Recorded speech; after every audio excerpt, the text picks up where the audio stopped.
ప్రసంగి గ్రంథం 5వ అధ్యాయం 19వ వచనాన్ని దయచేసి ఒకసారి చదువుదాం. ప్రసంగి గ్రంథం 5వ అధ్యాయం 19వ వచనం. మరియు దేవుడు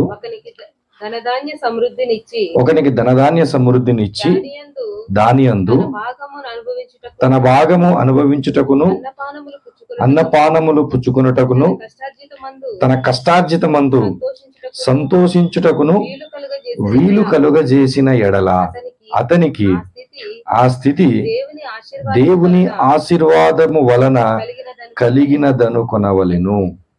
ఆశీర్వాదము అనేటువంటి మాటను గురించి మనము తరచుగా విన్నప్పుడు 2 రకాలైనటువంటి తలంపులు మనకు వస్తాయి. మొదటి తలంపు అని అంటే ఏమిటనంటే, ఆశీర్వాదము అనగా కేవలము భౌతిక సంపదలు మాత్రమే అనుకునేటువంటి తలంపు మొదటిది వస్తుంది. రెండవ తలంపు ఏమిటనంటే, ఆశీర్వాదం అనంటే భౌతిక సంపదలు కానే కాదు, కేవలము పరసంబంధమైనటువంటి సంపదలు లేదా పరసంబంధమైనటువంటి మాత్రమే ఆశీర్వాదము అనేటువంటి తలంపులు మనకు కలుగుతాయి. అయితే దేవుడు తన జ్ఞానాన్ని సొలొమోను చేత రాయించినప్పుడు ప్రసంగి గ్రంథం కేవలం పాత నిబంధనకు లేదా పాత నిబంధనలో ఉన్న పరిస్థితులకు మాత్రమే పరిమితము కాదు. ఈ ప్రసంగి గ్రంథాన్ని రాస్తున్నటువంటి సొలొమోను తన జీవితాన్ని అధ్యయనం చేసినటువంటి వ్యక్తి. తన జీవితాన్ని బాగుగా అధ్యయనం చేసిన తర్వాత అసలు ఒక బ్రతుకులో ఏముండాలో ఏముండకూడదు అన్నటువంటి విషయాలన్నిటిని కూడా రాస్తూ ఆయన వచ్చి ఆయన ఏం చెప్తున్నాడంటే, దేవుని ఆశీర్వాదము అనంటే నా యొక్క వ్యూలో లేదా నా యొక్క ఆలోచనలో నా యొక్క అబ్జర్వేషన్లో నేను ఇచ్చినటువంటి ఆన్సర్ ఏంటంటే, సమాధానం ఏంటంటే అని చెప్పి ఆయన చెప్తున్నాడు. దేవుడంట ఒకరికి ఏమి ఇచ్చాడంట? ధనధాన్య సమృద్ధి ఇచ్చాడంట, తన భాగం అనుభవించడానికి వీలునిచ్చాడంట, అన్నపానములు పుచ్చుకుని తన కష్టార్జితం వల్ల సంతోషించడానికి వీలు కలగజేశాడంట. అప్పుడు ఆ వ్యక్తి అనుకోవచ్చంట అది ఎవరి వలన కలిగినది అంటే దేవుని ఆశీర్వాదం వలన మాత్రమే కలిగింది. అంటే దాని అర్థం ఏంటంటే, ఒక వ్యక్తి భూమి మీద బ్రతుకుతున్నప్పుడు కష్టపడి సంపాదించిన సంపాదన, కష్టపడి సంపాదించిన దానితో తింటున్న ఆహారము, ఇదిగో సంపాదించిన సంపాదనతో తింటున్న ఆహారంతో ఒక వ్యక్తి భూమి మీద సంతోషంగా ఉన్నాడు అనంటే ఆ వ్యక్తి దేవుని చేత ఆశీర్వదించబడ్డాడు అన్న విషయాన్ని మనము అర్థం చేసుకోవాలి. అంటే ఒక వ్యక్తి ఆశీర్వాదము ఎక్కడ ఉంది అనంటే భూమి మీద బ్రతికే బ్రతుకులో ఉంది. ఒక వ్యక్తి ఆశీర్వదించబడ్డాడు అని ఎలా మనం చెప్తామంటే, ఆ వ్యక్తి తనకున్నటువంటి సంపదతో తను తినేటువంటి ఆహారంతో సంతృప్తిగా బ్రతుకుతాడు.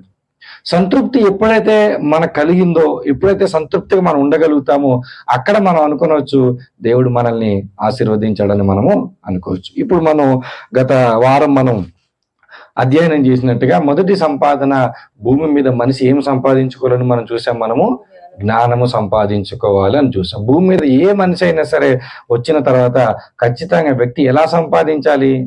కష్టపడి సంపాదించాలి.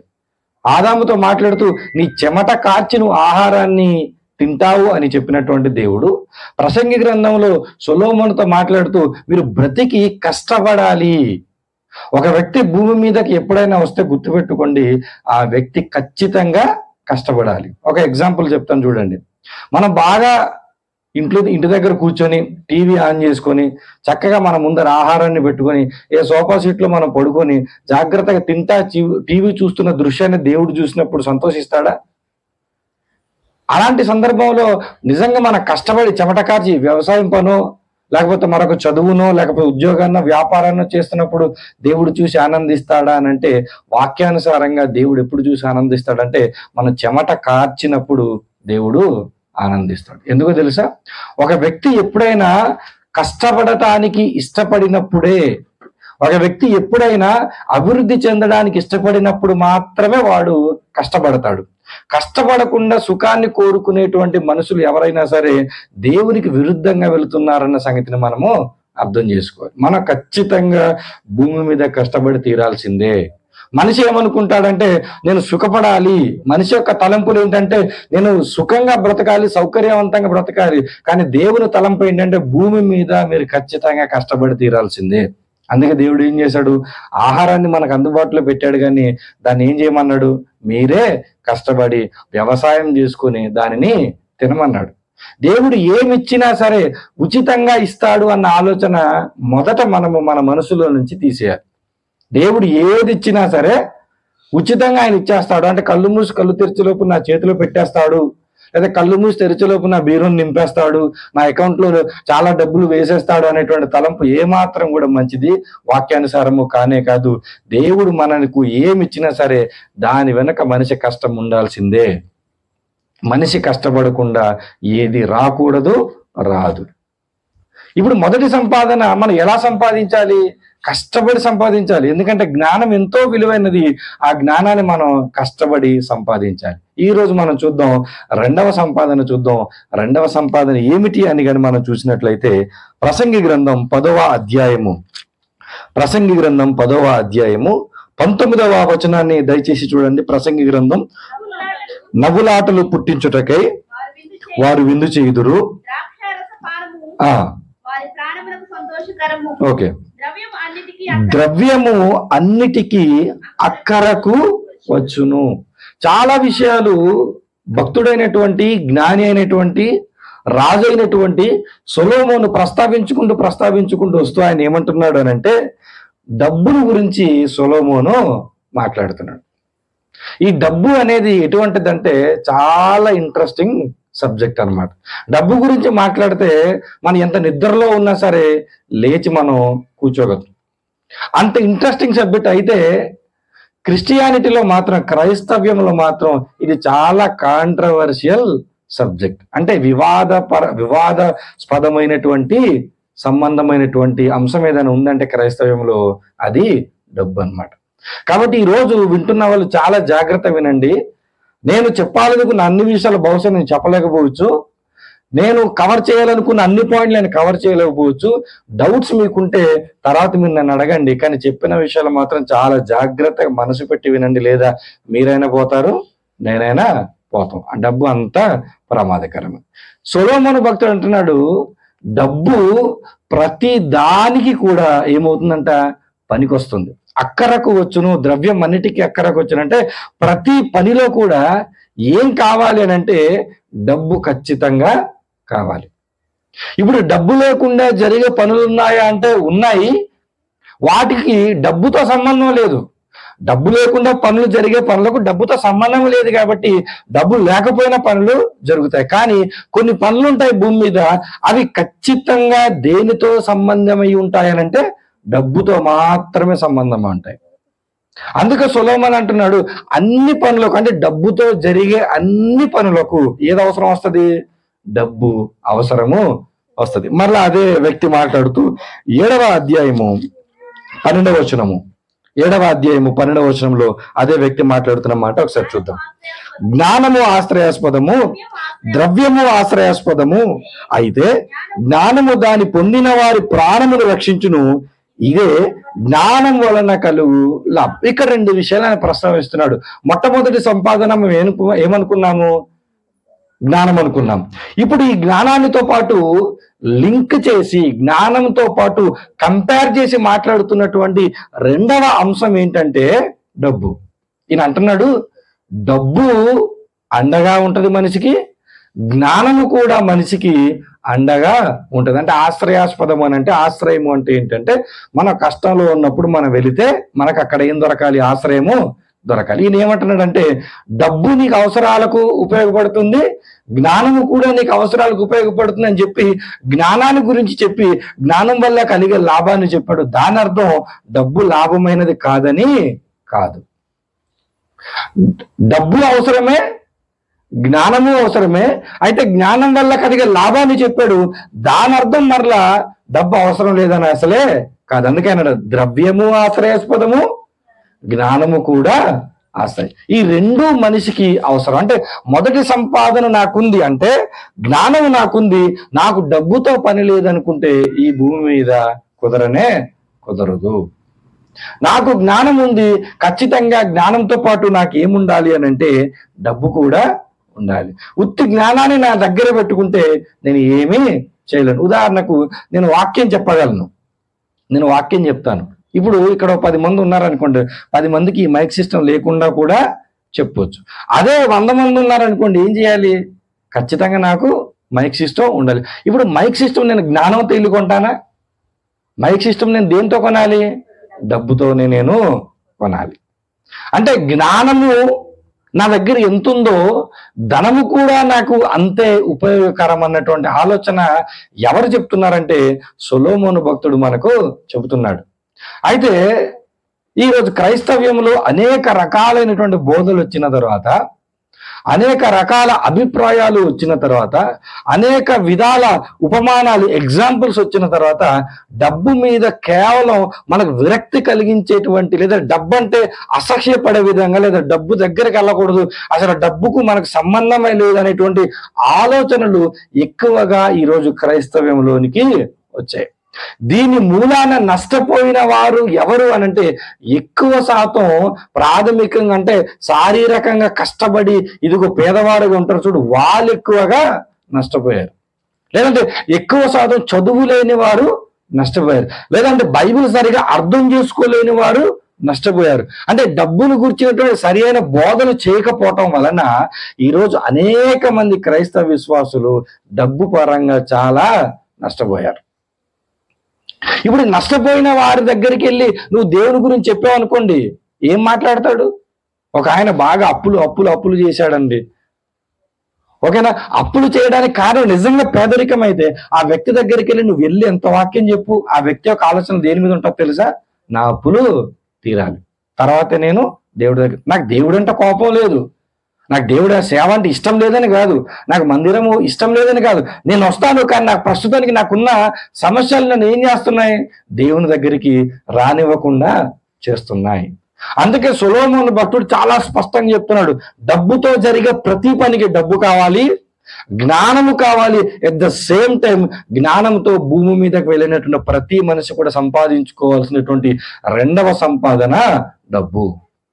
అయితే ఈ డబ్బు మనిషి యొక్క దైనందిన జీవితంలో ఒకరి సహాయం మరొకరికి, ఒకరి దగ్గర ఉన్న వస్తువులు మరొకరికి, ఒకరి యొక్క పరిస్థితులు మరొకరు సహకరించుకోవడానికి ఒక ఉపయోగకరంగా తయారు చేసింది మనిషే డబ్బును తయారు చేశాడు. దేవుడేమో వచ్చి డబ్బును తయారు చేయలేదు. మనిషి మార్కెట్లో లేదంటే మనిషి సమాజంలో మెలగడానికి, సమాజంలో అవసరతలు తీర్చుకోవడానికి, సవ్యంగా సాగడానికి మనిషే డబ్బును తయారు చేశాడు.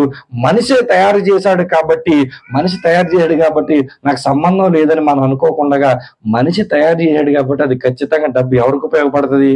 మనిషికే ఉపయోగపడుతుంది. కాబట్టి చూద్దాం ఈరోజు మనం ఎందుకు డబ్బును గురించినటువంటి చెడు అభిప్రాయాలను కలిగి ఉన్నామో కొన్ని సంగతులను చూసుకొని మనం ముందుకెళ్లే ప్రయత్నం చేస్తే, తిమోతికి రాసినటువంటి మొదటి పత్రిక కొన్ని రెఫరెన్సెస్ నేను మీకు చూపిస్తాను. ఎక్కువ శాతం మనం విన్న రెఫరెన్సెస్ ని కొన్ని చూపిస్తాను. తిమోతికి రాసినటువంటి మొదటి పత్రిక 6వ అధ్యాయము 10వ వచనాన్ని దయచేసి ఒకసారి చదవండి. ఎందుకనగా ధనాపేక్ష సమస్తమైన కీడులకు మూలము, కొందరు దానిని ఆశించి విశ్వాసము నుండి తొలగిపోయి నానా బాధలతో తమ్మును తామే పొడుచుకున్నది. తిమోతికి రాయబడినటువంటి ఈ పత్రికలో పౌలు చెబుతున్నటువంటి మాట ఏంటంటే, ఇదిగో కీడు అనేది ఈ లోకంలో ఉంది కదా, ఈ కీడుకు సోర్స్ ఏంటంటే, మూలం ఏంటంటే డబ్బు పట్ల మనం కలిగి ఉన్నటువంటి అపేక్ష, డబ్బు పట్ల మనం కలిగినటువంటి కోరిక, డబ్బును సంపాదించాలన్న వ్యామోహం ఉంది చూడు, దాని వలన అనేకమైన కీడులు ఈ సమాజంలోనికి వచ్చాయి. అప్పుడప్పుడు మనం చూడండి, ఆస్తి కోసం తల్లిదండ్రులను చంపుతున్న పిల్లల్ని మనము చూస్తుంటాం, ఆస్తి కోసం అన్నాదమ్ములను చంపుతున్న వారిని మనము చూస్తుంటాం. ఒకసారి స్టడీ పర్పస్ మీద నేను పాలవంచ దగ్గర కొద్ది రోజులు ఉన్నప్పుడు, ఆ పాలవంచ దగ్గర లైవ్ వెళ్తుంది కదా, తర్వాత నేను మామూలుగా ఉన్నప్పుడు ఆ విషయం చెప్తాను అండి. ధనాపేక్ష సమస్తమైన కీడులకు మూలము అనేది ఎలా అర్థం అవ్వాలనంటే, ఒక వ్యక్తి ప్రాణం తీయడానికైనా సరే, అంటే ఈ వ్యక్తిని చంపేస్తే ఈ వ్యక్తి ద్వారా వచ్చేటువంటి లాభం నాకు వస్తుందన్న అవకాశం ఉందనుకోండి, ఈ వ్యక్తిని నేను చంపేస్తే ఈ వ్యక్తి ద్వారా నాకు లాభం వస్తుంది అనేటువంటి అవకాశం నాకుంటే, అవసరమైతే మనిషినైనా హత్య చేసే అంత ఆలోచన ఉంది చూడండి. దానికి కారణం ఏంటంట? డబ్బు. అంటే ఈ వ్యక్తి పోతే ఈ వ్యక్తి మీద ఉన్న ఆస్తి కానీ లేదా ఈ వ్యక్తి మీద ఉన్నటువంటి సంపదలు కానీ అది నాకు వస్తుంది అనుకున్నప్పుడు నేను ఆ వ్యక్తిని చంపేశాను అనుకోండి, దానికి కారణం ఏంటో తెలుసా? ఆ వ్యక్తి అంటే ద్వేషం కాదు, ఆ వ్యక్తిని చంపాలన్న సంకల్పం కాదు, కానీ దానికి కారణం ఏంటంటే డబ్బు మీద నేను పెట్టుకున్న వ్యామోహం. అది చెప్తున్నాడు తిమోతికి పౌలు. అయ్యా, ఈ లోకంలో చాలా చెడు వచ్చింది, చాలా కీడులు వచ్చాయంటే దానికి కారణం ఏంటో తెలుసా? డబ్బు పట్ల మనం కలిగి ఉన్నటువంటి వ్యామోహం. ఒక వ్యక్తి ఉన్నాడు, ఆయన ఏ పరిస్థితుల గుండా వెళ్ళాడు ఒకసారి చూడండి. యోహాను గారు రాసినటువంటి సువార్త 12వ అధ్యాయంలో ఒకసారి మనం చూస్తే, యోహాను గారు రాసినటువంటి సువార్త 12వ అధ్యాయము 6వ వచనంలో ఉన్నటువంటి మాట ఒకసారి చూద్దాం. యోహాను 12, వాడు ఇలాగు చెప్పినది బీదల మీద శ్రద్ధ కలిగి కాదు గాని వాడు దొంగ అయి ఉండి తన దగ్గర డబ్బు సంచి ఉండినందున అందులో వేయబడినది దొంగిలించుచూచును. ఎవరండి ఆయన? ఇస్కరియోతు యూదా. ఇస్కరియోతు యూదాకి పరిచర్యలో ప్రభు అప్పగించినటువంటి ఒక పని ఏంటంటే, ఇదిగో అయ్యా ఇస్కరియోతు యూదా, నువ్వు చాలా తెలివైన వాడివి, నువ్వు డబ్బులు బాగా మేనేజ్ చేస్తావు, నీ గురించి విన్నాను, అవసరానికి నువ్వు ఎలా ఉపయోగించాలో నీ జ్ఞానం ఉందని నేను విన్నాను, కాబట్టి ఈ డబ్బు సంచి నీ దగ్గర ఉంచమని చెప్పి పరిచర్యను ఇస్కరియోతు యూదాకు అప్పగిస్తే ఈయన ఏం చేశాడు? డబ్బు సంచులో ఉన్నటువంటి డబ్బును ఏం చేస్తున్నాడు? దొంగతనము చేస్తున్నాడంట. డబ్బు సంచిలో ఉన్నటువంటి డబ్బును దొంగతనం చేస్తున్నాడు. ఇప్పుడు జాగ్రత్తగా వినండి, దేవుడేమో జ్ఞానవంతుడు అని చెప్పి, దేవుడేమో అవగాహన పరుడు అని చెప్పి ఇస్కరియోతు యూదాకు డబ్బు సంచిస్తే ఇతను ఏం చేస్తున్నాడు? దాన్ని చక్కగా నమ్మకంగా మేనేజ్ చేయాల్సింది పోయి అందులో ఉన్న డబ్బును ఏం చేస్తున్నాడు? దొంగతనము చేస్తున్నాడు. ఇప్పుడు దొంగతనము చేసి చేసి చివరికి ఇస్కరియోతు యూదా ఏం చేసుకున్నాడు? తనను తాను చంపుకున్నాడు. ఇప్పుడు చెప్పండి, ఇస్కరియోతు వృత్తాంతములో ఇస్కరియోతు యూదా జీవితంలో తప్పు ఎవరిది? డబ్బుదా? ఇస్కరియోతు యూదాదా? అర్థమైందా మీకు? ఇస్కరియోతు యూదా జీవితంలో తప్పు ఎవరిది? డబ్బుదా యూదాదా? మాట్లాడండి. ఖచ్చితంగా సమస్య ఎవరిది? ఆ తర్వాత కూడా డబ్బు సంచి ప్రభు ఎవరికో ఒకరికి, అంతేగాని ఒక ఓడరా మిగతా వాళ్ళు పోతారు, నా దగ్గర డబ్బు సంచి ఉంచుకుంటాను, నేను చాలా నమ్మకమైన వాడు, ప్రభు డబ్బు సంచి తన దగ్గర ఉంచుకొని ఉండే అవకాశం లేదు. ఇస్కరియోతు యూదా స్థానంలో ఇంకొక వ్యక్తి వచ్చాడు, ఆయన పట్టుకున్నాడు, ఆయన పరిచర్య కొనసాగించాడు. తర్వాత అనేక మంది ఇదిగో డబ్బును మేనేజ్ చేసిన వాళ్ళు బైబిల్లో ఉన్నారు. ఇదిగో డబ్బు ద్వారా ఇదిగో సంఘాలు నడిపిస్తున్న వారు ఈ రోజు చాలా మంది ఉన్నారు. ఇక్కడ సమస్య ఏంటంటే, ధనాపేక్ష సమస్తమైన కీడులకు మూలం అంటే డబ్బు కాదు, సమస్య మనిషి. సమస్య డబ్బు కాదు, సమస్య ఎవరు? యూదా. ఇప్పుడు మనకు 10 ఆజ్ఞలు ఉన్నాయి, 10 ఆజ్ఞలలో ఒక ఆజ్ఞ ఏముంది? దొంగతనము చేయొద్దు. ఇప్పుడు ఈయన ఏం చేశాడు? ఆజ్ఞను అతిక్రమించి దొంగతనము. మరి దొంగతనం చేయకూడదనే మాట దేవుడు చెప్పిన తర్వాత మరొక ఆజ్ఞ దేవుడు ఇచ్చాడు. ఏమని ఇచ్చాడు? ఎదుటి వారి ఇల్లును నువ్వేం చేయకూడదు? ఆశించకూడదు. అంటే ఎదుటి వారి గాడిదైనా లేకపోతే వాళ్ళ ఇంట్లో ఉన్న వస్తువులైనా, ఇల్లైనా, ఫోన్ అయినా, మరొకటైనా ఆశించకూడదు. ఇప్పుడు దొంగతనము చేయకూడదు, ఆశించకూడదని మరి ఏం చేయాలి? కష్టపడి సంపాదించాలి. అది దేవుడు చెప్తున్నటువంటి మాట. డబ్బు వలన జరిగేటువంటి నష్టాలకు కారణం డబ్బు కాదు, డబ్బు వలన జరిగేటువంటి నష్టాలకు కారణం మనిషి యొక్క మనసు అన్న విషయాన్ని మొదట మీరు అది పౌలు గారు చెప్తున్నారు. ధనాపేక్ష వల్ల ప్రాబ్లం ఉంది. అది ప్రాబ్లం ఎవరి దగ్గర ఉంది? డబ్బు దగ్గర లేదు, ప్రాబ్లం మనిషి దగ్గర ఉంది. అవసరమైతే ఆ ప్రాబ్లంని కానీ సరిగ్గా ఫైండ్ అవుట్ చేసుకొని జాగ్రత్త పడకపోతే విశ్వాసం నుంచి కూడా మీరు డబ్బు కోసం వెనక్కి వెళ్ళిపోయేటువంటి రోజులు వస్తాయి. కాబట్టి జాగ్రత్తగా ఉండండి అని చెప్తున్నాడు ఆయన. తర్వాత యాకోబు గారు మాట్లాడిన మాట చూడండి. యాకోబు గారు రాసిన పత్రిక 5వ అధ్యాయం 1వ వచనం, త్వరగా తీయాలి. యాకోబు గారు రాసిన పత్రిక 5వ అధ్యాయము 1వ వచనాన్ని ఒకసారి మనం చూద్దాం. ఇదిగో ధనవంతులారా, మీ మీదికి వచ్చడి ఉపద్రవములను గూర్చి ప్రలాపించి ఏడువుడి, మీ ధనము చెడిపోయిను, మీ వస్త్రములు చిమ్మటలు కొట్టిన వాయను.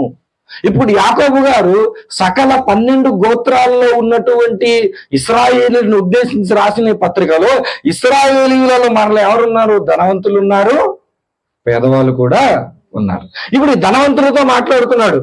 ఈ ధనవంతులతో మాట్లాడారు అంటున్న మాట ఏంటంటే, ఇదిగో మీ ధనం చెడిపోయింది, మీ మీదికి ఉపద్రవం వస్తుంది అని చెప్పగానే, ఇదిగో ధనవంతులమైతే మన మీదికి ఏమొస్తుంది, దేవుని ఉగ్రత వస్తుందేమని చెప్పి మనం ఏమనుకుంటున్నాం, ధనవంతులు అవ్వాలని కోరుకోవట్లేదు. ఇక్కడ జరుగుతున్నటువంటి సందర్భాన్ని మొత్తం మనం చదవాలి. ఒక మాట, ఇదిగో ధనవంతులారా మీ మీదికి ఉపద్రవం వస్తుందంటే, ఇదిగో మన మీదకి ఎక్కడ ఉపద్రవం వచ్చేస్తుంది కాబట్టి నేను ధనవంతులు అవ్వకూడదు అనేటువంటి ఆలోచన పెట్టుకున్న వారు ఎవరైనా ఉంటే ఇది మొత్తం చదవాలి. ఇక్కడ ఏం చెప్తున్నాడంటే, ఇక్కడ ఒక ప్రాబ్లం ఉంది ధనవంతుల దగ్గర. ఏంటా ప్రాబ్లం? 4వ వచనాలు చూద్దాం. ఇదిగో మీ చేను కోసిన పనివారికి ఇయ్యక మీరు మోసముగా బిగపట్టిన కూలి ఏం చేస్తుందంట, మొర్రపెట్టు. ఇక్కడ సమస్య ఏంటి? ధనవంతులు వీరు ఎలా ధనవంతులయ్యారు? వీళ్ళు పొలాలు ఉన్నాయి, ఆ పొలాల్లో పనిచేయడానికి వచ్చారు, వాళ్ళు చేలు కోసారు, కోసిన వారికి ఏమి కొట్టేదంట, వీళ్ళు కూలీ డబ్బులు. అంటే కూలీ డబ్బులు ఇవ్వకుండా ఆ డబ్బులను వీరు దాచుకొని ఆ డబ్బు ద్వారా వీళ్ళు ధనవంతులు అవుతున్నారు. అలాంటి వారిని ఉద్దేశించి దేవుడు ఖండితంగా చెప్తున్నాడు, ఇదిగో మీరు మోసము చేసి డబ్బును మీ దగ్గర దాచుకుంటున్నారు, ఉగ్రత మీ మీదకు వస్తుంది. కొంతమంది ధనవంతుల గురించి చూడండి బైబిల్లో. లూకా సువార్త 16వ అధ్యాయంలో ఉన్నటువంటి సందర్భాన్ని ఒకసారి చూస్తే, లూకా సువార్త 16వ అధ్యాయంలో ఒక వ్యక్తి ఇక్కడ మనకు కనబడతాడు. అందులో డైరెక్ట్ గా ఒక మాట మనం చూద్దాం. 8వ వచనంలో ఉన్నటువంటి మాట ఒకసారి మనం చూద్దాం. అన్యాయస్తుడైన ఆ గృహ నిర్వాహకుడు యుక్తిగా నడుచుకొనునని వాని యజమానుడు అని మెచ్చుకొనెను. వెలుగు సంబంధుల కంటే ఈ లోక సంబంధులు తమ తరమును బట్టి చూడగా యుక్తి పరులై ఉన్నారు. ఇక్కడ చాలా క్లియర్ గా ఒక ఎగ్జాంపుల్ తో యేసుక్రీస్తు ప్రభువు వారు ఏం చెప్తున్నారంటే, లోక సంబంధులు ఉన్నారు, వెలుగు సంబంధులు కూడా ఉన్నారు.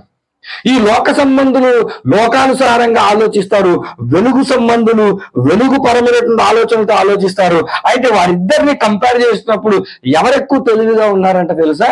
లోకస్తులే మనకంటే, అర్థమవుతుందా మీకు? లోకస్తులే మనకంటే తెలివి. ఇక్కడ జరుగుతున్నటువంటి ఉపమానం ఏంటంటే, ఒక యజమానుడికి ఒక గృహ నిర్వాహకుడు ఉన్నాడు. ఈ గృహ నిర్వాహకుడు ఏం చేస్తున్నాడు? లెక్కలలో తప్పుడు లెక్కలు రాసుకొని ధనాన్ని ఇతను వెనకేసుకుంటున్నాడు. ఈ విషయం జాగ్రత్తగా యజమానుడి దగ్గరికి వెళ్ళింది.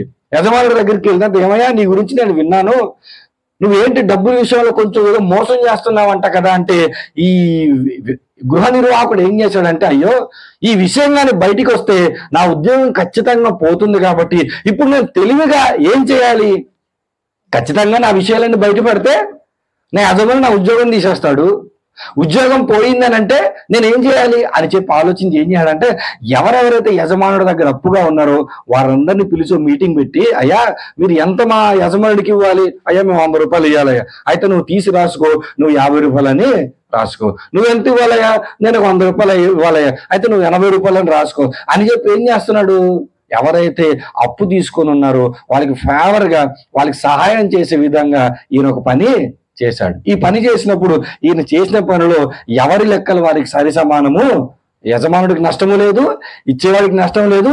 ఎవరి లెక్క సరి సమానం అయిపోయిన తర్వాత యజమానుడు పిలిచి, ఇదిగో సమస్యను జాగ్రత్తగా హ్యాండిల్ చేసావు అని చెప్పి అతన్ని ఏం చేశాడంట?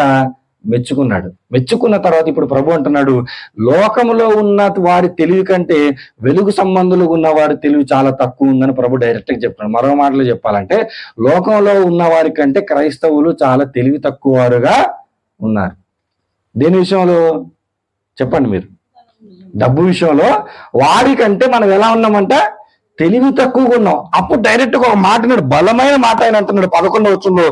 ఈ మాట మనం చూడాలి. 11వ, కాబట్టి మీరు అన్యాయపు సిరి విషయములో నమ్మకముగా ఉండని ఎడల సత్యమైన ధనమును ఎవరు మీ వశము? ఇది ప్రశ్న. ఇక్కడ కూర్చున్న ప్రతి ఒక్కరు కూడా దేవుడుతున్న ప్రశ్న.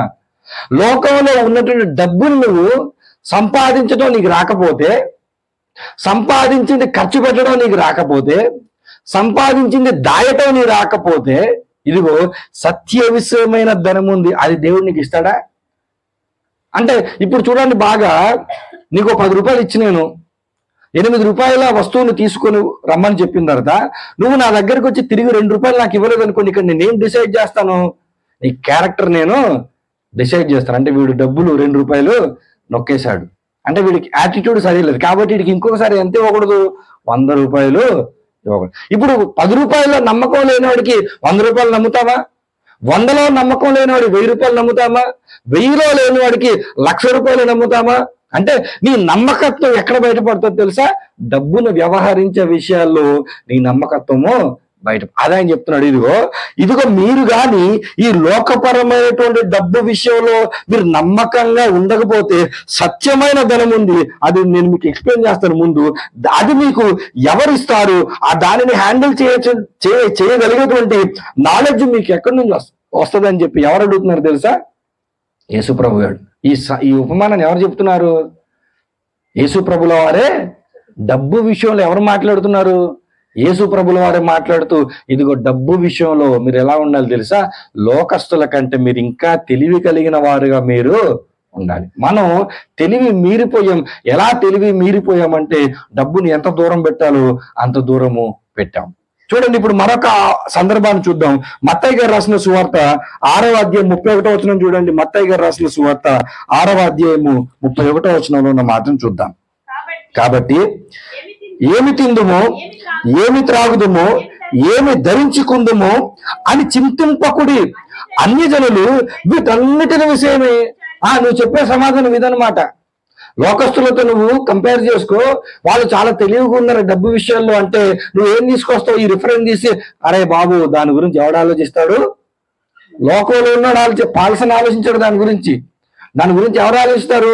లోకంలో నేను డబ్బు గురించి నేను ఆలోచించను.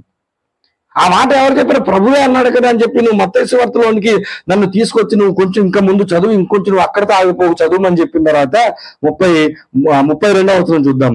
ఇవన్నీ మీకు కావాలని మీ పరలోకపు తండ్రికి తెలుసు, కాబట్టి మీరు ఏం చేయాలంట? మొదట ఆయన రాజ్యమును ఆయన నీతిని వెదకుడి, అప్పుడు అవన్నీ. ఇప్పుడు మొట్టమొదట మనం ఏం వెతకాలి? మొట్టమొదట మనము ఆయన రాజ్యమును, ఆయన నీతి. రాజ్యము ఆయన నీతి దేనితో మిళితమైనది? దేవుని జ్ఞానముతో మిళితమైనది. మొట్టమొదటిగా దేవుని జ్ఞానాన్ని వెతకాలి. అలా వెతికిన తర్వాత రెండవది మీకేమవుతుంది? అనుగ్రహింపబడుతుంది. ఇప్పుడు అనుగ్రహం అనుకోగానే నేను తలుపేసి పడుకుంటే జాగ్రత్త, నా ఇంట్లో డబ్బులన్నీ వచ్చేస్తాయి, నా అవసరాలన్నీ తీరిపోతాయని మనము అనుకుంటున్నాం. దేవుడు అంటున్నాడు, ఇదిగో మొదట మీరు ఎతకండి, తర్వాత మీకు అవన్నీ ఇస్తాడు. ఒకసారి చూడండి, పౌలు గారు ఫిలిప్పీ పత్రిక రాస్తూ ఒక మాట అన్నాడు. ఆ మాటను మనం చూడాలి. 4వ అధ్యాయము, ఫిలిప్పీలకు రాసినటువంటి పత్రిక 4వ అధ్యాయము 19వ వచనం చూడండి. ఫిలిప్పీలకు రాసిన, కాగా దేవుడు తన ఐశ్వర్యము చొప్పున క్రీస్తు యేసు నందు మహిమలో మీ ప్రతి అవసరమును ఎవరు తీరుస్తారంటే మన అవసరాల్ని ఎవరు తీరుస్తారు? దేవుడు తీరుస్తాడు. ఇప్పుడు మొదటిది మనం మత్తయి సువార్తలు చదివినా మొట్టమొదట మీరు దేవుని పని చేయండి, దేవుడు మీకు అన్ని అనుగ్రహిస్తాడని అక్కడ చదివినా, ఇక్కడ పౌలు గారు ఏం చెప్తున్నాడు ఆయన? ఇదిగో క్రీస్తు యేసునందు మహిమలో మీ ప్రతి అవసరం ఎవరు తీరుస్తారు? దేవుడు. అంతేనా కదా? దాని అర్థం అంతేనా కదా? చెప్పండి, ఎవరు తీరుస్తారు? దేవుడు. ఇప్పుడు పౌలు గారు ఏమంటున్నారంటే, అమ్మా మీ ప్రతి అవసరాల్ని దేవుడు తీరుస్తాడని. పౌలు గారి అవసరాలు ఎవరు తీర్చారంట? ఇప్పుడు చూడండి 10వ వచనం, నన్ను గూర్చి మీరిన్నాళ్లకు మరణాయోచన చేయసాగితిరని ప్రభువునందు మిక్కిలి సంతోషించి తిని, ఆ విషయంలో మీరు యోచన చేసి ఉంటిని గాని తగిన సమయము దొరకలేదు. 15వ వచనం చూడండి. 15, ఫిలిప్పీయులారా, సువార్తను నేను బోధింపనారంభించి మాసిదోనియాలో నుండి వచ్చినప్పుడు ఇచ్చు విషయంలోను పుచ్చుకొని విషయంలోను మీరు తప్ప మరి ఏ సంఘపు వారును నాతో పాలివారు కాలేదని మీకే తెలియను. 16 చూడండి. ఏలయనగా తెసలోనికలో కూడా మీరు మాటికి నా అవసరము తీర్చుటకు. ఇప్పుడు చూడండి, ఈ పౌలు గారు ఎంత వేషధారంతో కూడి మాట్లాడుతున్నాడు ఆయన. మనకేమో దేవుడు సహాయం చేస్తాడంటాడు. ఈయనకేమో ఎవరు సహాయం చేస్తారంట? ఫిలిప్పి సంఘంలో ఉన్నవారు మాటి మాటికి ఒకసారి కాదంట, మాటి మాటికి వచ్చంట ఏం చేస్తున్నారు? పౌలా నీకేం కావాలి? ఫోన్ కావాలా? తీసుకో. రీఛార్జ్ కావాలా? తీసుకో. స్టాండ్ కావాలా? తీసుకో. మాటి మాటికి వచ్చి ఈ అవసరాలు ఏంటో కనుక్కొని తీరుస్తుంది. ఇప్పుడు మీరు చెప్పండి, పౌలు గారు చెప్పిన మాట వినాలా? పౌలు గారి జీవితాన్ని నేను చూడాలా? పౌలు గారు చెప్పిన మాట వినాలా? పౌలు గారి జీవితం చూడాలా? ఈయన అంటాడు ఇదిగో దేవుడు తీరుస్తాడు అని చెబుతూ ఈయనకు మాత్రం సంఘము తీరుస్తుంది. అంటే ఇక్కడ విషయాన్ని అర్థం చేసుకోవాలి, సారాన్ని మనం అర్థం చేసుకోవాలి. మాట పట్టుకొని దేవుడు తీరుస్తాడని చెప్పి మీరు నాకు ఇచ్చినా నేను కానుక తీసుకోలేదని అడుక్కొని తినాలి తర్వాత. అర్థమైందా? సంఘము ఏం చేయాలి? సేవకుడిని పోషించాలి. ఇప్పుడు ఫిలిప్పి సంఘం ఏం చేస్తుంది? సేవకుడిని పోషిస్తుంది. ఇప్పుడు ఈయన సేవకుడు మనకు ఏం చెప్తున్నాడంటే మీకు కూడా క్రీస్తు యేసునందు మహిమలో మీ ప్రతి అవసరం కూడా ఎలా తీరుతుందో తెలుసా? మీలో మీరు ప్రేమ కలిగిన వారే ఒకరికొకరు ఏం చేస్తారు? సహాయము. ఇప్పుడు నేను మీకు సహాయం చేస్తే ఎవరు మహిమపరచబడతారు? దేవుడు మహిమపరచబడతాడు. దేవుని మహిమపరచడానికి నేను ఇక్కడ అనేకుల సహాయాన్ని అనేకుల కష్టాన్ని నేను తీరుస్తాను. అప్పుడప్పుడు మనం అనాథ శరణాలయాలకు కానీ లేదా అడవి ప్రాంతాల్లోకి వెళ్ళి మనం సహాయం చేసేది ఎందుకు? మనకు ఎక్కువైపోయా? మీకు ఎక్కువైపోయా? దేవుణ్ణి మహిమపరచడానికి. అదే అని చెప్తున్నాను, అంటే దేవుణ్ణి మహిమపరచడానికి ఒకరికొకరు మీరు సహాయం చేసుకుంటారు. ఆ రకంగానే మీరు నాకు సహాయం చేస్తున్నాడు అని ఆయన అంటున్నాడు. కానీ దేవుడు తీరుస్తాడని మీరు చక్కగా ఏ పని పాట లేకుండా కూర్చోండి అని పౌలు గారు ఏమాత్రమో చెప్పలేదు. ఇప్పుడు ఇదే మాట యేసు ప్రభు దగ్గర మీరు మొట్టమొదట మీరు నీతిని రాజ్యాన్ని వెతకండి. ఈ వెతుకుతున్నప్పుడు ఆ తర్వాత మీకు ఏమవుతాయంట? సమస్తము అనుగ్రహించబడతాయి. ఎలా అనుగ్రహించబడతాయి? ఒకరి ద్వారా మరొకరికి, మరొకరి ద్వారా మరొకరి, సంఘం ద్వారా సేవకులకి, సేవకుల ద్వారా సంఘానికి, విశ్వాసుల ద్వారా విశ్వాసులకి, ధనవంతుల ద్వారా పేదవారికి, ఇలా ఒకరికొకరికి అనుగ్రహించబడుతుంది.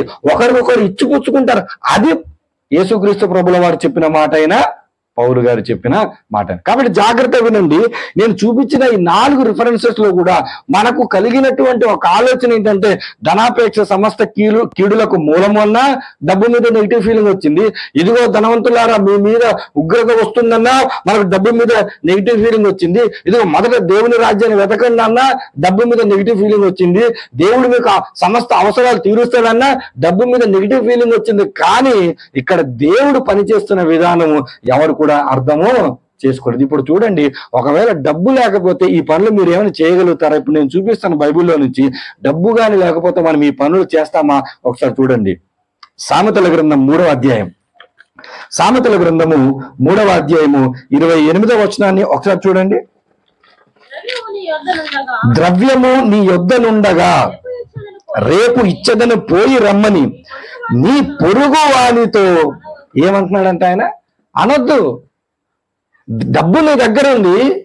నీ డబ్బు నీ దగ్గర ఉన్నప్పుడు ఎవరైనా వచ్చి పొరుగువాడు అడుగుతాడు, అయ్యా నాకు కొంత డబ్బులు కావాలని అడుగుతారు. అడిగినప్పుడు ఏం చేయాలి? నీ దగ్గర ఉన్నప్పుడు అంట రేపు ఇస్తానని నువ్వు చెప్పకుండా నీ దగ్గర ఉంటే నువ్వు ఆ వ్యక్తికి ఏం చేయాలంట? సహాయము చేయాలి. డబ్బే లేదనుకోండి, ఈ మాట మీకు వర్తిస్తుందా? నా దగ్గర డబ్బే లేదు, ఒకడు వచ్చి అడుగుతాడు. ఇప్పుడు నా దగ్గరకు వచ్చారని ₹1,00,000 అడిగారు అనుకోండి, నా దగ్గర లేదు. నేనేమంటాను? రేపు కాదు ఎల్లుండి కదా, మర్నాడు వచ్చినా ₹10 కూడా నేను ఇవ్వలేను. కాబట్టి నేను అదే 1,00,000 నా దగ్గర ఉందనుకోండి, దేవుడు అంటున్నాడు నిజంగా అవతల అవసరం ఉండి నీ దగ్గర ఉన్నప్పుడు నువ్వేం చేయాలి? ఇవ్వాలి. అతనికి ఇవ్వాలంటే నా దగ్గర ఏముండాలి? నేను అప్పుడు భక్తిగా అంటాను, చలి కాచుకునుడి తృప్తి పొందుడి అని యాకోబు పత్రికలో ఆ భక్తిపరుడు చెప్పిన మాట నేను చెప్పకూడదు. నా దగ్గర ఉంటే సహాయము చేయాలి.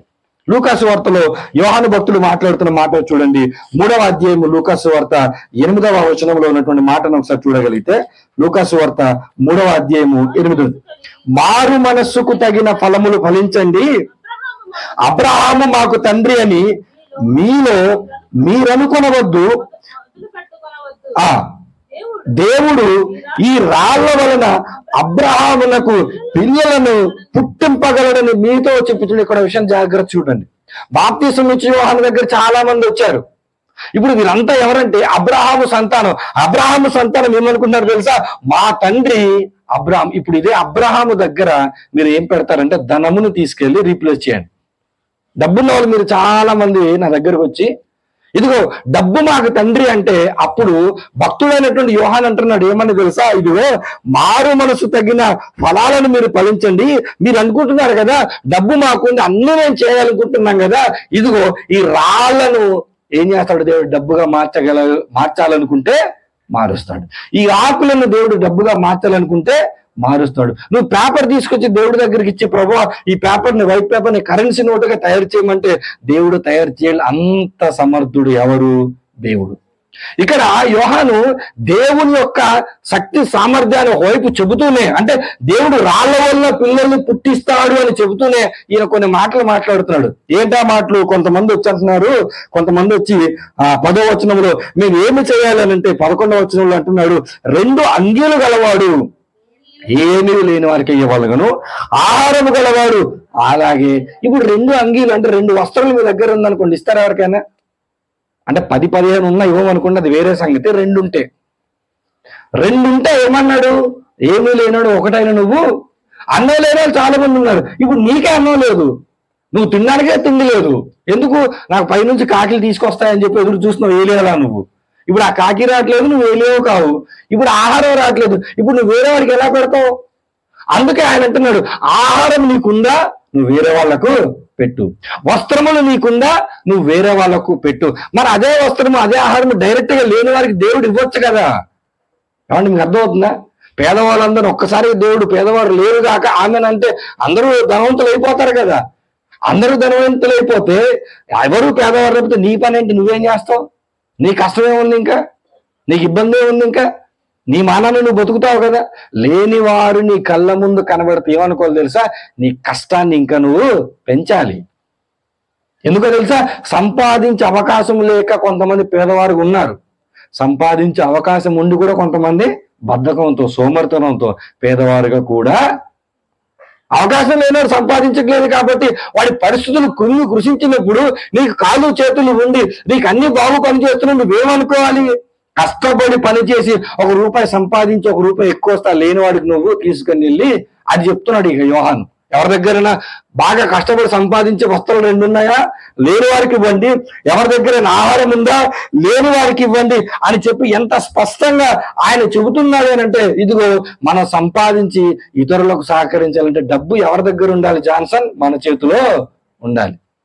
డబ్బు మన దగ్గర ఉంటే మనం ఏం చేస్తాం?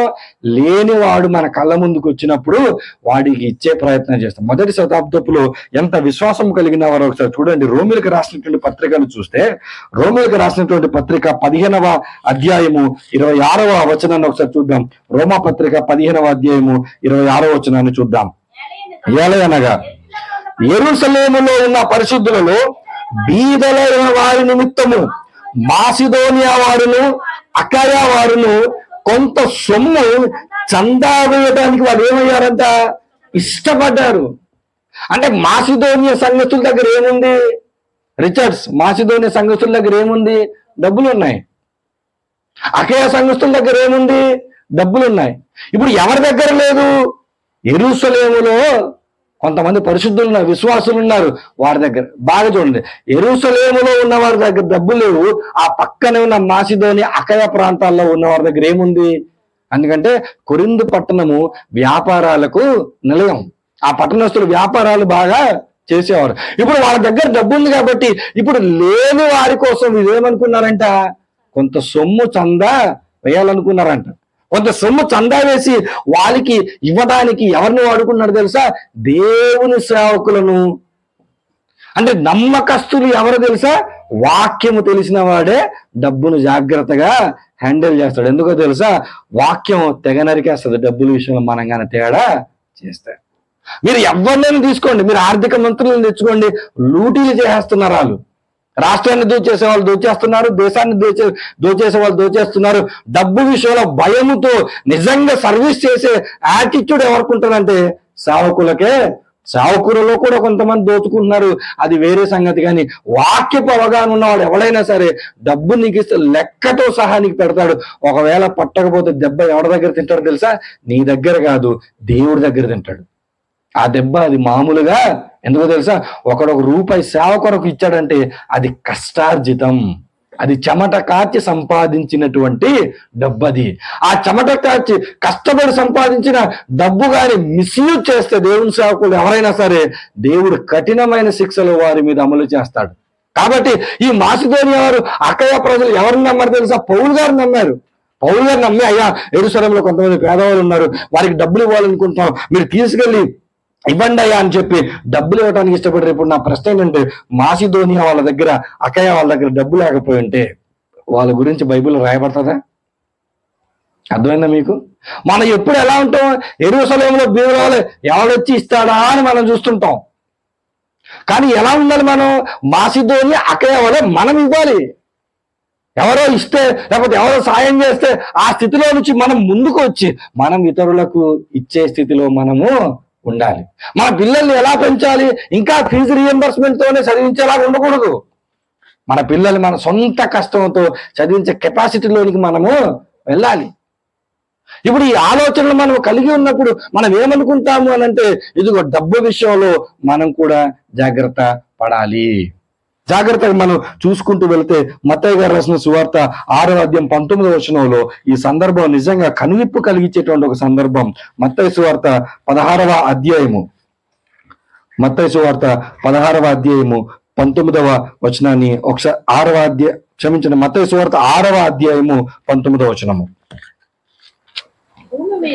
భూమి మీద మీ కొరకు ధనమును కూర్చుకొనవద్దు, ఇక్కడ చిమ్మటయు తుప్పును తినివేయును, దొంగలు కన్నము వేసి దొంగిలేతారు. ఇక్కడ చాలా స్పష్టంగా ప్రభు ఒక మాట అనేసాడు. ఏమని? భూమి మీద మీరు డబ్బును ఏం చేయకూడదంట? ఏం చేయకూడదు? కూర్చుకొనవద్దు అన్నాడా? సంపాదించొద్దు అన్నాడా? కూర్చుకొనవద్దు అంటే అర్థం ఏంటి? మీరు స్టోర్ చేయకండి డబ్బులు. ఎస్బీఐ అకౌంట్లోను, ఐసిఐసిఐ అకౌంట్లోను, వాటిలో మీరు పెట్టేసి అలా స్టోర్ చేయకండి. లేదంటే డబ్బులు ఉన్నాయి అనుకుంటే ఎక్కడ డబ్బులు ఉంటాయి అనుకుంటారని చెప్పి జాగ్రత్త బంగారాలు కొని బంగారాలు వేయటం, మళ్ళీ బంగారం ఇంట్లో ఉంది కదని చెప్పి ఎక్కడెక్కడో మలికిపురంలో ఎవడికి తెలియకుండా అమలాపురంలో స్థలాలు కొనటం, ఇదే యావ మీద మీరు ఉండకండి. అదే అని చెప్తున్నాడు.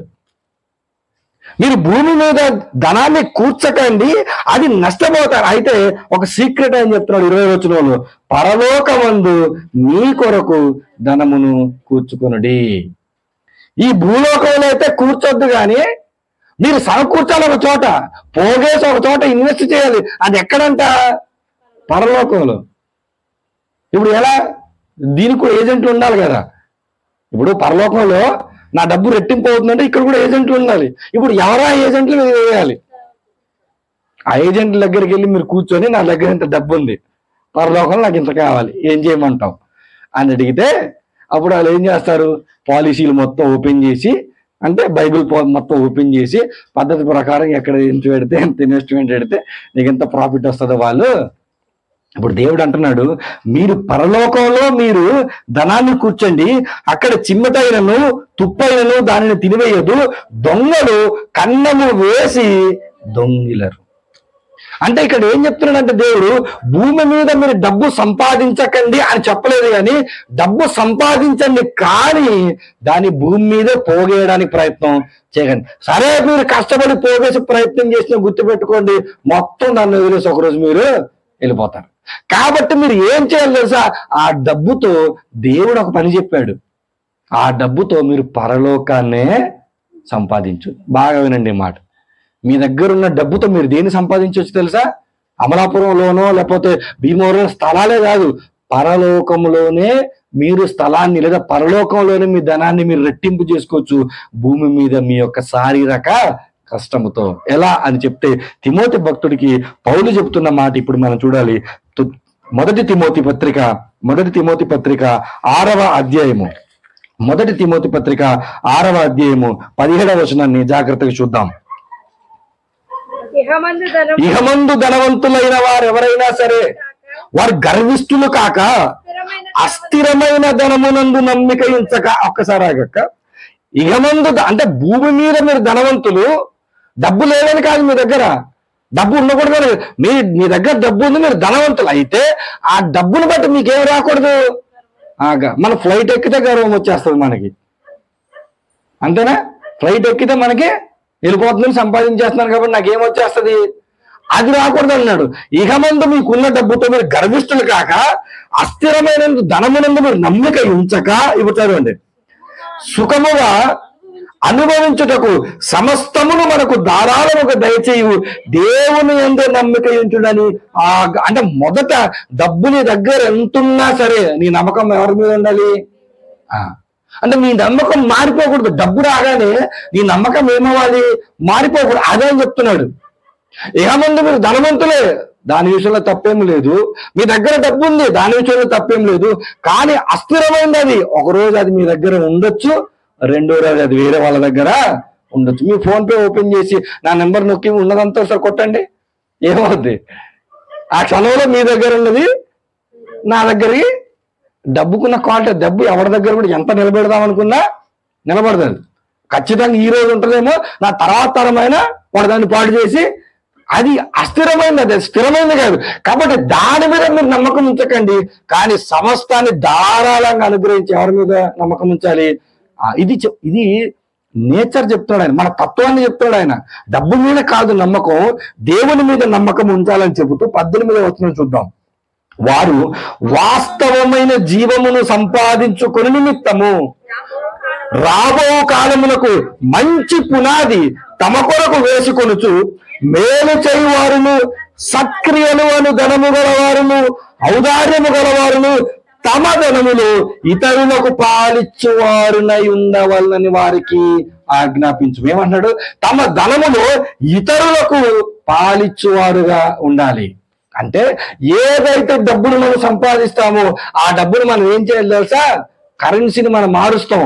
ఇండియా రూపాయిని తీసుకెళ్లి అమెరికాకు మార్చినట్టు, అమెరికా రూపాయి తీసుకొచ్చి ఇండియాకి మార్చినట్టు, ఇప్పుడు మనం సంపాదించిన ఈ డబ్బునంతటిని కూడా ఏం చేయాలి తెలుసా? సత్క్రియలు అనే ధనములో దాన్ని ట్రాన్స్ఫర్ చేయాలి. ఎంతైనా సంపాదించు, నువ్వు సంపాదించింది నువ్వు చేయాల్సింది ఏంటంటే, ఇదిగో సత్క్రియల కోసం నువ్వు ఆ ధనాన్ని వినియోగించాలి. సత్క్రియల కోసం ఆ డబ్బును నువ్వేం చేయాలి? వినియోగించాలి. అలా నువ్వు చేస్తే నీకేం దొరుకుతుందో తెలుసా? వాస్తవమైన జీవము. అంటే పరలోకమందు నీకు ధనము, భూలోకములో నువ్వు కష్టపడి, భూలోకంలో నువ్వు చెమట కాచి నువ్వు ధనాన్ని సంపాదించిన తర్వాత, ఆ ధనముతో నువ్వు సమృద్ధి అయిన తర్వాత, ఆ డబ్బును చూసి నువ్వు ఇదో గర్విష్ఠుడు కాకుండా ఆ డబ్బును తీసుకెళ్లి దేవుని పనులకు ఉపయోగిస్తే నీకు ఏమొస్తుందంట? పరలోకము. ఎప్పుడైనా ఆలోచించారా? నేను సంపాదించిన సంపాదన ద్వారా నేను పరలోకాన్ని పొందుకోవాలని ఆలోచించాం. మన ఆలోచనలు ఎప్పుడు పాటి పాడితే పరలోకం, వాక్యం చెప్తే పరలోకం, ఓకేనా? ఇదే మన ఆలోచన. కానీ ఇక్కడ నువ్వు సంపాదించిన సంపాదనతో దేవుడు ఏమన్నాడు తెలుసా? ఇదిగో నువ్వు పరలోకాన్ని సంపాదించుకునేటువంటి భాగ్యం. మత్తయి సువార్త 27వ అధ్యాయము 57వ వచనంలో ఉన్నటువంటి మాట చూద్దాం. మత్తయి సువార్త 27వ అధ్యాయము 57వ వచనంలో ఉన్నటువంటి సందర్భాన్ని చూద్దాం. యేసు శిష్యుడిగానున్న అరిమతయి యోసేపు అను ఒక ధనవంతుడు. ఈయన ఎవరంట? ఆయన గురించి చెప్తున్నప్పుడు రాయబడిన మొట్టమొదటి ఐడెంటిఫికేషన్ ఏంటి? యేసు శిష్యుడు. అది చూడండి. ధనం అంటే మా ధనంలోకి వెళ్ళిపోయారు మీరు. ఆయన ఎవరు? యేసు. మొదట ఆయన యేసు శిష్యుడు. ఆయన దగ్గర డబ్బు ఉంది, కానీ ఆయన ఎవరికి శిష్యుడు తెలుసా? డబ్బు కాదు. ఆయన ఎవరికి శిష్యుడు? యేసుక్రీస్తు ప్రభుల వారికి శిష్యుడు. ఆయన మీద ప్రభుత్వం డబ్బు చేయట్లేదు. ఎవరు చేస్తున్నారు తెలుసా? ప్రభువే ఆయన మీద ప్రభుత్వాన్ని చేస్తున్నాడు. ఇప్పుడు ఆయన ఏమంటున్నాడు? యేసు శిష్యుడుగానున్న అరిమతయి అయిన యోసేపు ఒక ధనవంతుడు. యేసు సాయంకాలం అయినప్పుడు వచ్చి పిలాతు దగ్గర ఏమడుగుతున్నాడు తెలుసా? యేసు శరీరం నాకు కావాలి. ఎవరు పడితే వాళ్ళు రాజు దగ్గర సమీపించొచ్చా? సామాన్యమైనటువంటి వ్యక్తులు ఎవరు? లేదా శిష్యులుగా, ఇదిగో ఇష్టమైన శిష్యులుగా, లేకపోతే ప్రాణాలు తెగించేస్తామన్న శిష్యులుగా వీళ్ళు ఎవరు పిలాతు దగ్గర వెళ్ళి దేహాన్ని అడగలేదు. ఎవరు అడిగారు? ఒక ధనవంతుడుగా ఉన్నాడు. కానీ ఆ ధనవంతుడికి ఉన్నటువంటి మంచి క్వాలిటీ ఏంటంటే ఆయన యేసు యొక్క. ఈ రాత్రి దేవుడు నీకు నాకు సహాయం, ఒక అవకాశాన్ని ఇస్తున్నాడు. అవకాశం ఏంటో తెలుసా? నువ్వు యేసు శిష్యుడవే, కానీ ధనవంతుడివా? నువ్వు యేసు శిష్యుడవై ఉండి ధనవంతుడు అయ్యే అవకాశాలన్నిటినీ నువ్వు ఎన్ని వదిలేసుకున్నావు? సరిగ్గా చదివేటంలో చదువు మానేస్తావు. సరిగ్గా సంపాదించిన వయసులో సంపాదించు, ఆ తర్వాత కూర్చొని నీవే చెప్పాలి, నీలాంటి చెప్పాలి డబ్బు మంచిది కాదు, డబ్బులు ఏం మంచిది కాదు, నేను చాలా మంచి, నా డబ్బు జోలికి వెళ్ళను, నా మనస్తత్వం చాలా. ఎందుకు చెప్తావు? సంపాదించే కెపాసిటీ మొత్తం పోగొట్టావు నువ్వు. చాలా మంది క్రైస్తవ బోధకులు ఈరోజు చాలా మంది నష్టపోవడానికి కారణం మీరు తెలుసా మీకు? వాళ్ళు చెప్పిన బోధల వల్ల, వారు చెప్పిన సిద్ధాంతాల వల్ల అనేక మంది చదువులు మానేసి, అనేక మంది ఉపాధి అవకాశాలు మానేసి, ఒక్క మాటలో చెప్పాలంటే అనేక మంది కష్టపడటం మానేసి సుఖపడటం నేర్చుకున్నటువంటి పరిస్థితుల్లో చాలా మంది క్రైస్తవులు దిగజారిపోయారు. కానీ అరిమత అయినటువంటి యోసేపు మనకు ఒక మోడల్. యేసు దేహం ఇమ్మని అడిగాడు. ఈరోజు సువార్త పని కొరకు ఈరోజు ఆ స్థితిలో ఉండి అనేక మంది పని చేయాల్సినటువంటి ధనవంతులు ఎవరైనా ఉన్నారు చెప్పండి మీరు? ఇప్పుడు సువార్త కార్యక్రమం పెట్టాలంటే ఎవరైనా ఇప్పుడు 1 లక్ష రూపాయలు సమకూర్చాలంటే డబ్బులు ఉన్నవాడు 1 లక్ష రూపాయలు సులువుగా ఇస్తాడు. అది మనం సమకూర్చాలంటే అది ఎంత కష్టం. ధనవంతులు చాలా మంది ఉన్నారు మనకు తెలిసిన వాళ్ళు, కానీ వారు ఎవరు? క్రైస్తవులు, కానీ వారు యేసు శిష్యులు మాత్రము కానే కాదు. డబ్బు ఉండొచ్చు కానీ యేసు శిష్యుడై ఉండాలి. మన వాళ్ళకి డబ్బు చాలా మంది ఉండొచ్చు, కానీ కులం వల్లనో, ప్రాంతం వల్లనో, కుటుంబం వల్లనో క్రైస్తవులుగా మారారు, కానీ యేసు శిష్యుడు కాలేదు. ఈ యోసేపు అనేటువంటి వ్యక్తి మన ముందర నిలబడి మనల్ని అడుగుతున్నాడు, నేను ధనవంతుడిగా ఉన్నాను కానీ నేను ఎవరుగా ఉన్నాను? యేసు శిష్యుడిగా ఉండి ఒకరోజు యేసుక్రీస్తు ప్రభువుల దేహాన్ని అడగటానికి రాజు దగ్గర ధైర్యం వెళ్ళి దేహాన్ని అడిగి తీసుకొచ్చి సమాధిలో నేను పెట్టడానికి కారకుడు నేను అయ్యాను. మరొక సందర్భం చూడండి, మార్కు గారు రాసిన సువార్త 12వ అధ్యాయం ముగింపులోనికి వచ్చాం. మార్కు గారు రాసిన సువార్త 12వ అధ్యాయము 41వ వచనాన్ని ఒకసారి చూద్దాం. ఆయన కానుక పెట్టె ఎదుట కూర్చుండి జన సమూహము ఆ కానుక పెట్టెలో డబ్బులు వేయుట చూచుచుండెను. ధనవంతులైన వారు అనేకులు అందులో విశేషముగా ఏం వేస్తున్నారంట? ఇప్పుడు యేసుక్రీస్తు ప్రభుల వారి సందర్భాన్ని 41వ వచనం నుంచి 44 వరకు ఇంత స్పష్టంగా రాస్తే ఇక్కడ ఒకటే పట్టుకున్నాం, దేన్ని? ఆ బీద విధవరాల్ని. మనకు ఎలా ఉంటుందంటే ఒక పదం పట్టుకున్నాం అనుకో, ఆ చుట్టుపక్కల ఏం జరిగితే మనకు అనవసరం. బీద విధవరాలు ఈ సందర్భం ఎవరు వచ్చినా మళ్ళీ దేని గురించి చెప్పాలి? ఆ బీద విధవరాల గురించే చెప్పాలి. అక్కడ ధనవంతులు చాలా మంది డబ్బులు వేశారు రా బాబు. యేసుప్రభు వారిని కూడా చూశాడు, యేసుప్రభు వారిని గురించి కూడా చెప్తున్నాడు. ఏమని చెప్తున్నాడు? అనేకులు అంటే ఎంతెంత వేశారంటే ధనము విశేషముగా, మామూలుగా కాదు, విశేషముగా డబ్బులు వేశారు. ఇప్పుడు మనలో ధనవంతులుగా ఉన్నవారు విశేషముగా దేవుని సాగిస్తే సువార్త ఈరోజు ఎంత చక్కగా ముందుకెళ్తుంది. కానీ మనలో విశేషంగా మన వాళ్ళందరూ ఎవరు? నేను బీద విధవరాల్ని, ఇంకా నేను ఆ ధనవంతుల లిస్టులోనికి నేను వెళ్ళను, నేను ఇంకా బీద విధవరాలు స్థితిలోనే నేను. ఈ రాత్రి దేవుడు స్పష్టంగా చెప్తున్న మాట ఏంటంటే, ఆ కానుక పెట్టెలో డబ్బులు వేసిన వారందరికంటే ఈ బీద విధవరాలు ఎక్కువ వేసింది. బీద విధవరాలు ఇవ్వలేదని కాదు దాని అర్థం, ఈమె ఎక్కువ వేసింది. ఎందుకంటే తమకు కలిగిన సమృద్ధిలోనే వారు వేశారు, కానీ ఈమె ఏం చేసిందంట? జీవనమంతా కూడా తీసుకెళ్లి వాళ్ళకున్న సమృద్ధిలో వేశారు. అంటే వాళ్ళు వేసిన తప్పు పట్టలేదు ఆయన, వాళ్ళు వేశారు, ఈమె కూడా వేసింది. ఈమె వేయటంలో ఉన్న విశేషం ఏంటంటే సంపాదించిన మొత్తం ఈమె వేసింది. ఒకవేళ బీద విధవరాలుగా నువ్వు ఉండాలనుకుంటే దేవుడు ఏమంటున్నాడు తెలుసా? నువ్వు ఎంత సంపాదిస్తావు అంతే నువ్వు వేయగలవా? ఆ 2 కాసులు ఆమె వేసిన 2 కాసులు అంటే ఒక 2 రూపాయలు 200 వేస్తే సరిపోద్దని మనం అనుకుంటాం, కానీ ఆమె జీవనం అంతా వేసింది. ఇప్పుడు ఈ కానుక పెట్టే సందర్భంలో మనం అర్థం చేసుకోవాల్సినటువంటి లేదా ఆ వృత్తాంతంలో జరుగుతున్నటువంటి సందర్భాలు చూడాల్సిన కోణం ఏంటంటే, ధనవంతులు వేశారు, బీద విధవరాలు వేసింది. వారికంటే బీద విధవరాలు ఎక్కువ వేసింది ప్రభు చెప్పాడు. దాని ఉద్దేశం ధనవంతులు వేసింది ఆయన లెక్కలోనికి రాలేదని కాదు. కాబట్టి ధనవంతులైన వాళ్ళు విశేషంగా వేశారు, ఈమె కూడా వేసింది. కానీ ఇక్కడ విషయం అంటే తెలుసా? ఈ 2 కాసులు వేసిందా విశేషంగా వేశారా అని కాదు, కానీ వేసిన వారి యొక్క మనస్సు ఎలా ఉండాలి తెలుసా? మొత్తం నేను ఇస్తున్నప్పుడు మనస్ఫూర్తిగా దేవుని పనికి నేను ఇచ్చే మనసుతో నేను ఇవాళ, అది దేవుడు కోరుకుంటున్నాడు. ఒక దేవుని పని నిమిత్తము నువ్వు ధనాన్ని ఇవ్వాలి అని అంటే, దేవుని పని నిమిత్తము ధనాన్ని వెచ్చించి నువ్వు పరలోకాన్ని సంపాదించాలంటే, ఈ భూమి మీద నువ్వు వచ్చినప్పుడు బలంగా నీ మనసులో నాటుకోవాల్సిన మాట ఏంటో తెలుసా? నేను 2వ సంపాదన ఉన్న డబ్బుని నేను చేయాలి, సంపాదించాలి. మీ పిల్లలు చదివిస్తున్నప్పుడు చదవండిరా, ఉద్యోగాలు చేయండిరా అని కాదు. ఇదిగో మీరు చదివేది ఎందుకు, ఉద్యోగాలు చేసేది ఎందుకు? ధనాన్ని సంపాదించడానికి నేర్పించండి.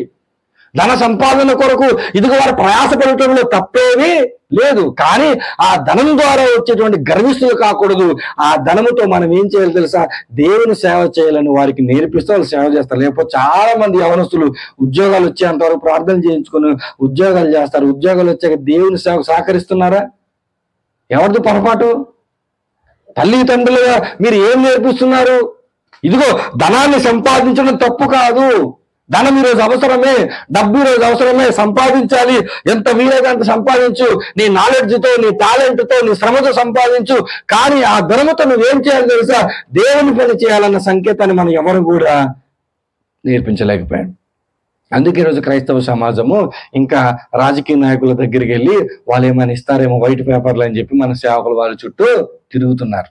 అందుకే ఈరోజు క్రైస్తవ సమాజము రాజకీయ నాయకుల దగ్గరికి వెళ్ళి, అయ్యా మాకు చర్చిలు కట్టివ్వండి, అయ్యా మా లోపల సౌండ్ సిస్టమ్ లేదు, సౌండ్ సిస్టమ్ ఇవ్వండి, అయ్యా మాకు సమాధికి స్థలం లేదు, సమాధి స్థలాలు ఇవ్వండి, అయ్యా మాకు బట్టలు లేవు, బట్టలు పెంచండి, కేకులు లేవు, కేకులు తెచ్చి క్రిస్మస్ రోజు కొయ్యండి, లేదా స్టార్లు లేవు, స్టార్లు వెలిగించండి, బోర్డులు పెట్టించండి అని చెప్పి ఎవరి దగ్గర అడుక్కున్నారు తెలుసా? కష్టపడి సంపాదించి ఒకడికి ఇవ్వాల్సిన ఒక క్రైస్తవుడు సిగ్గు విడిచి సిగ్గు లేకుండా వేరే వాళ్ళ దగ్గర అడుక్కుంటున్నాం మనం. అందుకే అన్నాడు సొలొమోను, ఏమన్నాడు తెలుసా? మనుషుడికి రోషం ఉండాలంట. దేని విషయంలో? సంపాదన విషయంలో ఏముండాలి? రోషం ఉండాలి. రోషముతో జ్ఞానాన్ని సంపాదించాలి, రోషముతో డబ్బు సంపాదించాలి. నా ప్రభువుని బజారుకి తీసుకెళ్లి నా ప్రభువుని నడిరెడ్డిలో పెట్టి చందాల కొరకు నేను అడుక్కునేవాడుగా కాకుండా ఇదిగో నేను ఇచ్చేవాడుగా ఉండాలండి. ఒక క్రైస్తవుడు రోషంగా సంపాదించి సేవకిస్తే ఎంత మేలు. ఒక క్రైస్తవుడు కష్టపడి ఇదో కష్టార్జితం సేవకిస్తుందంటే ఎంత మేలు. మీకు ఒక ఎగ్జాంపుల్ చెప్తాను. మా ప్రాంతాలలో డబ్బు సంపాదించడానికి అవకాశాలు ఉండవు. ఇప్పుడు వాళ్ళ మందిరాల్లో ఏమైనా అవసరతలు తీర్చుకోవాలంటే ఏం చేస్తారంటే, కొంతమంది వ్యక్తులు పసుపు ఉంటుంది కదా, పసుపును వాళ్ళు పసుపు దొడ్డిలో పసుపు వేస్తారు. ఇప్పుడు దాన్ని తవ్వి దాన్ని ఉడికిచ్చి దాన్ని ఎండబెట్టి దాన్ని అమ్మాలి. ఈ ప్రాసెస్ అంతా కొంతమంది వ్యక్తులు చేయలేరు. కనీసం 50-60 మంది ఉండాలి ఒక తోటలో ఉన్నటువంటి పసుపునంతటిని తవ్వి ఆ ప్రాసెస్ చేయాలంటే. ఇప్పుడు వీళ్ళు ఏం చేస్తారంటే, ఎవరో ఒక 50 మందికి ఇదిగో మీకు ఇంత డబ్బు ఇస్తాము, మీరు ఈ పని చేయి పెట్టండి అని చెప్పి ఆ యజమానులు డబ్బులు ఇస్తారు. ఇప్పుడు మా ప్రాంతాల్లో ఉన్న క్రైస్తవ సంఘాల్లో ఉన్నటువంటి విశ్వాసులు ఏం చేస్తారంటే, సంఘం అంతా కలిసి ఆ పని ఒప్పుకుంటారు, కాంట్రాక్ట్ తీసుకుంటారు. ఆ పని ఒప్పుకొని ఆ పనికి వెళ్ళి కష్టపడి ఆ పసుపును తవ్వి దాన్ని బాగు చేసి ఎండబెట్టి దాన్ని ఆ ఉడికిచ్చి దాన్ని అమ్మేంత వరకు ఆ ప్రాసెస్ అంతా కష్టపడి చేసి ఆ కాంట్రాక్ట్ లో ఎంత డబ్బులు, ఒక 40,000 అయితే 40,000, 50,000 అయితే 50,000, ఆ 40,000-50,000తో తెచ్చుకొని రూపాయి వాళ్ళు తీసుకోకుండా చర్చికి వాళ్ళకి ఏది కావాలంటే అది వాళ్ళు కొనుక్కుంటారు. ఇంకా మీకు బాగా కనెక్ట్ అయ్యే విషయం ఉపాధి హామీ పని తెలుసా? మీకు ఏమంటారు? ఎన్ఆర్జీఎస్ వర్క్లు అంటారు కదా, అవి తెలుసా? ఆ వర్కులకి ఒక రోజు లేదా ఒక నెల వాడు ఏం చేస్తారంటే, ఆ నెలలో చేసిన తర్వాత వచ్చిన డబ్బంతా తీసుకెళ్లి చర్చిలో ఏదో పనికి, అంటే కలెక్టివ్ గా వాళ్ళు పనిచేస్తారు. ఎందుకంటే ఒక్కడి సంపాదన ద్వారా చర్చిలో ఏ అవసరం తీరదు కాబట్టి మనం అందరం కలిసి చేయగలిగే పని కాబట్టి కష్టాన్ని పంచుకొని వచ్చిన డబ్బుతో దేవుని సేవ కొరకు ఇద్దామని చెప్పి ఆ పని చేస్తుంటారు. ఎప్పుడైనా అలాంటి ఆలోచన మనకు వచ్చే? ఎప్పుడైనా అలాంటి తలంపులు మనకు వచ్చా? అడవిలో ఉన్న ప్రజలకు కంటే మనం అజ్ఞానులమని ఒక రకంగా చెప్పాలి. మీరు అజ్ఞానులని ఈరోజు మీరు ఆలోచించాలి. వాళ్ళకుందో ఒక ఆలోచన, డబ్బును మనం ఒక్కరం ఇవ్వలేం కాబట్టి మనం ఏం చేయాలి? అందరి కష్టాన్ని పంచుకుంటారు. ఈరోజు దేవుడు నీతో నాతో అడుగుతున్న మాట అదే. అనేక మంది కష్టపడి సంపాదించి దేవుని కొరకు వెచ్చించకపోతే, ఈ సంపాదన లేక ఈరోజు కుటుంబాలుగా ఆర్థిక పరిస్థితులు దిగజారిపోయాయి. అలాగే సేవ పరిస్థితి కూడా దిగజారిపోయినప్పుడు దేవుడు మాట్లాడుతున్నాడు, భూమి మీదకి వచ్చిన తర్వాత జ్ఞానాన్ని సంపాదించడం ఎంత ముఖ్యమో డబ్బుని సంపాదించడం కూడా అంతే ముఖ్యం. చూడండి, ఒక వచనాన్ని నేను చూపిస్తాను. హెబ్రీలకు రాసినటువంటి పత్రిక 10వ అధ్యాయము 34వ వచనం చూడండి. హెబ్రీ పత్రిక 10వ అధ్యాయం 34వ వచనం. ఎలాగనగా మీరు ఖైదులో ఉన్న వారిని కరుణించి మీకు మరీ శ్రేష్టమైనది స్థిరమైనది ఏమైనా స్వాస్థ్యమున్నదని ఎరిగి మీ ఆస్తి కోల్పోటకు సంతోషము ఒప్పుకున్నారంట. అంటే స్థిరమైన ఆస్తి ఎక్కడుంది? పరలోకంలో ఉంది. అస్థిరమైన ఆస్తి భూమి మీద ఉంది. ఆ స్థిరమైన ఆస్తి కొరకు ఇదిగో మా ఆస్తి పోయినా పర్వాలేదు. దేని కొరకు ఆస్తిని పోగొట్టుకున్నారు తెలుసా? కొంతమంది క్రైస్తవ విశ్వాసులకు మారిన తర్వాత వారిని జైల్లో వేసేస్తే వారిని విడుదల చేయడానికి జామీను డబ్బు కోసం విశ్వాసులు ఏం చేశారు తెలుసా? ఆస్తుల్ని సైతము ఇచ్చేశారు. నీ దగ్గర ఆస్తి లేదు, ఏమిస్తావు? డబ్బు లేదు, ఏమిస్తావు? సంపద లేదు, నీ దగ్గర ఏమిస్తావు? నీకు వయసు ఉన్నప్పుడు, ఆరోగ్యం ఉన్నప్పుడు, నాలెడ్జ్ ఉన్నప్పుడు డబ్బు సంపాదించి ఆస్తిని క్రియేట్ చేస్తే ఒకరోజు దేవుని కొరకు నీ ఆస్తి ఇవ్వాల్సి వస్తుంది. మొదటి శతాబ్దంలో భూములు, చాలా స్థిరాస్తులు ఇచ్చేశారు. ఇవ్వడానికి ముందు వాళ్ళు ఏం చేశారు? సంపాదించుకున్నారు. సంపాదించింది ఒకనొక సమయం వచ్చినప్పుడు ఏం చేశారు? ఇవ్వడానికి వెనుకడిగేయలేదు. వాడు ఏం చేశారు తెలుసా? ఇచ్చేశారు. అది మనం నేర్చుకోవాల్సినటువంటి ఒక పాఠం ఏంటో తెలుసా? ఇదిగో డబ్బుని మనము సంపాదించాలి. చూడండి, కుటుంబాన్ని గురించి మాట్లాడుతూ సామెతల గ్రంథం 19వ అధ్యాయం 14వ వచనంలో చూడండి. సామెతల గ్రంథం 19వ అధ్యాయము 14వ వచనంలో ఉన్న మాటను చూసి మనం ముగింపులోనికి వెళ్దాం. గృహమును విత్తమును ఎవరిచ్చిన స్వాస్థ్యం అంటే ఇతరులు ఇచ్చిన స్వాస్థ్యము. అంటే ఇదిగో మనం ఏం చేయాలి తెలుసా? మన తర్వాత తరాలకు కనీసం 2 ఇవ్వాలి. ఏమి ఇవ్వాలి? మన పిల్లలు కనీసం ఒకటి ఏమి ఇవ్వాలి? ఇల్లు ఇవ్వండి. రెండవది ఏమి ఇవ్వాలి తెలుసా? విత్తము అంటే డబ్బు, ఎంతో కొంత ధనాన్ని ఎవరికి ఇవ్వాలి తెలుసా? మన యొక్క కుటుంబాలకు మనము ఇవాళ. ఇవ్వకపోతే తర్వాత మనం ఇంత భక్తి నేర్పించాం, అంత భక్తి నేర్పించాం, ప్రార్థన నేర్పించాం, బైబిల్ చదవడం నేర్పించానంటే ఆడు ఏదో రోజు 14 ఆడికి అర్థమైంది అనుకోండి, ఫోటో కూడా ఇంట్లో ఉంచాడు, తీసి బయటికి అదే. మా నాన్నకి బైబిల్ అంతా అర్థమైంది కానీ 19-14 సామెతల్లో ఉన్న మాట అర్థం అవ్వాలి. మా అమ్మ ఇన్ని చెప్పింది కానీ సామెతలు 19-14 అర్థం చేసుకుని ₹1 ఇవ్వలేదు, కాసంత ఇల్లు కూడా ఇవ్వలేదు. కాబట్టి దేవుడు ఏం చెప్తున్నాడంటే మనము ఖచ్చితంగా ధనాన్ని సంపాదించాలి. ఒకటి దేవుని సేవకి ఇవ్వాలి, రెండవది మన కుటుంబానికి వినియోగించాలి. మొట్టమొదటిది జ్ఞానాన్ని సంపాదించండి, రెండవది రోషముతో ఏం సంపాదించాలి తెలుసా? డబ్బును సంపాదించండి. సంపాదించిన డబ్బుని వినియోగించడం తెలియక ఆ డబ్బును మనం దూరం పెట్టాం. ఈ రోజు మీకు వినియోగించడం అర్థమైంది. వినియోగించడం కొరకైనా మనం ఏం చేయాలి? డబ్బును మనము సంపాదించాలి. అట్టి స్థితిలో మీరు ఉండాలని మనస్ఫూర్తి కోరుకుంటూ మిగతా 2 సంపాదనలు తర్వాత సెషన్స్లో ఉందాం. ప్రార్థన చేసుకుని ముగించుకుందాం. తండ్రి నీకు వందనాలు ప్రభువా. ఈ రాత్రి మీరు మాతో మాట్లాడారు ప్రభువా, ధనాన్ని గురించినటువంటి